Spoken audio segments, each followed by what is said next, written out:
BBC News, I'm John Shea. A 5-year-old boy in Morocco who fell down a well on Tuesday has died. Ryan was recovered from the 30-metre deep well after a huge rescue effort that attracted global attention. Caroline Hawley reports.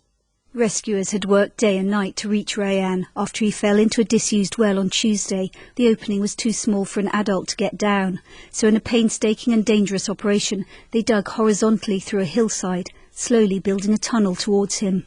A camera they'd lowered down on a cable had initially showed him covered in earth, injured but alive. But the latest images today showed him lying on his side. The rescuers knew they were in a race against time. When they did finally get to him, it was too late. Ryan's death was announced by Morocco's royal court, the king offering the 5-year-old's parents his condolences. A tropical cyclone has started to hit the east coast of Madagascar with winds of about 180 kilometres an hour. Cyclone Batsirai is arriving less than 2 weeks after another storm left at least 55 people dead and tens of thousands homeless.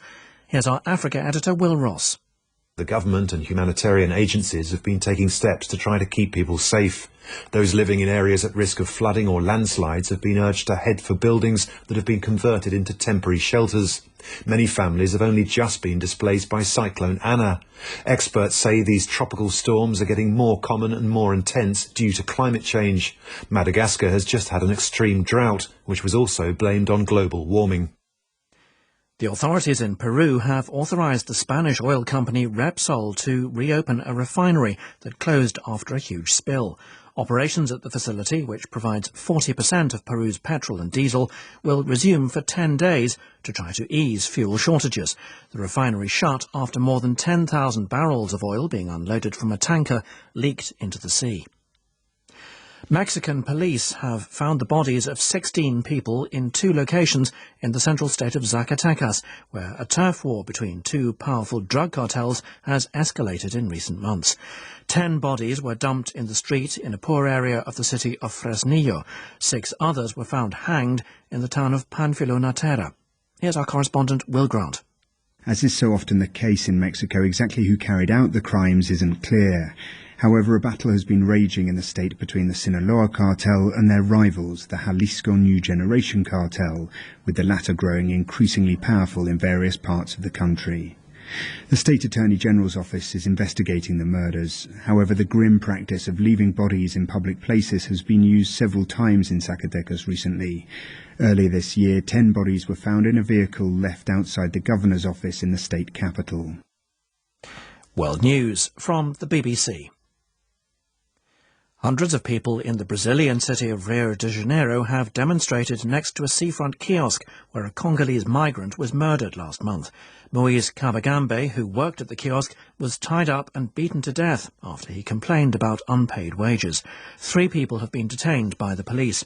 The owner of the kiosk, who hasn't been charged, says he was not involved in the attack. Officials in the east of the Democratic Republic of Congo say 3 civilians have been killed in an attack that they blame on the Allied Democratic Forces rebel group. It happened in Beni territory in North Kivu province. Earlier on Saturday, 6 people were injured by a homemade bomb at a market in the city of Beni. Queen Elizabeth has said it's her sincere wish that Prince Charles' wife Camilla be known as Queen Consort once he takes the British throne. The Queen's wishes were part of her Platinum Jubilee message issued ahead of the 70th anniversary of her accession on Sunday. Here's our royal correspondent Nicholas Witchell.